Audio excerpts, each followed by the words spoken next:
নমস্কার। আশার আলোর আরেকটি নতুন পর্বে আপনাদের সামনে উপস্থিত হয়েছি। আজকের লেখা দেখে নিশ্চয়ই বুঝে গেছেন যে কি মঙ্গল গ্রহ শান্তির উপায়। হ্যাঁ, যাদের হরোস্কোপে বা রাশি লগ্ন, যাদের জন্ম ছকে মঙ্গল গ্রহ পীড়িত আছে, মঙ্গল একটা মানুষের জীবনে ভাইটাল জিনিস। মঙ্গল কিন্তু যদি পীড়িত থাকে, তার জীবনে অমঙ্গলের শেষ থাকে না। অর্থাৎ তার রাশি চক্রে যদি ঠিক পজিশনে মঙ্গল না থাকে, কারোর দ্বারা যদি পীড়িত হয়, যদি নিচ স্থানে থাকে, বা কেউ মাঙ্গলিক আমরা জানি চতুর্থে, ষষ্ঠে, অষ্টমে, সপ্তমে যদি এই মঙ্গল অবস্থান করে মাঙ্গলিক হয়, সেটাও জানি।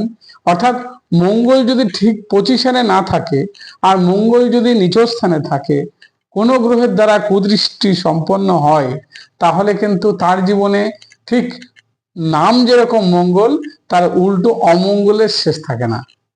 সেই জন্যে কারো রাশি চক্রে যদি মঙ্গল পীড়িত থাকে, তার কি উপায় আছে সেই টোটকার আকারে আমি উপস্থাপনা করব।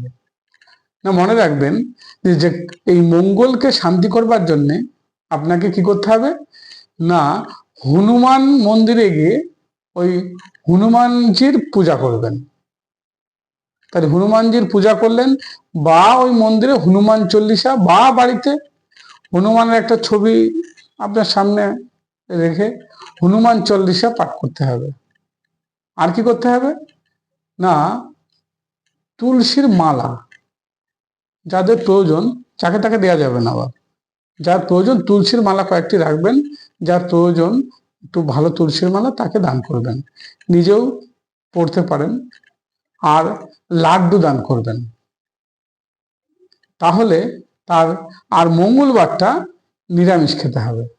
মনে থাকবে তাহলে কি কি বললাম না, হনুমানজির পূজা করবেন, হনুমান চল্লিশা পাঠ করবেন, মঙ্গলবার দিনটা নিরামিষ খাবেন, আর লাড্ডু আর তুলসীর মালা এটা দান করতে হবে। আপনি যে একটা বাচ্চাকেও দিতে পারেন, সে মঙ্গলবারের দিন দিলে সব থেকে ভালো হয়।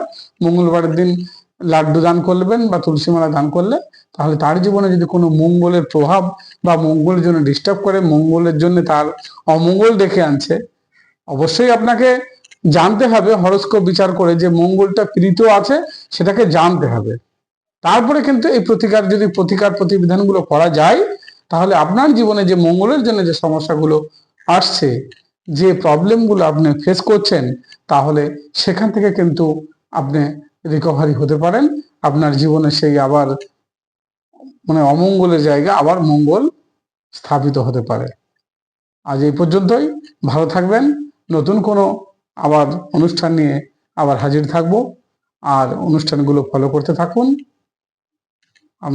আপনি ফেসবুক, ইউটিউবে অ্যাস্ট্রোলজার শ্রীকৃষ্ণ বলে সার্চ করলে পেয়ে যাবেন। আজ এই পর্যন্তই। সুস্থ থাকুন, ভালো থাকুন।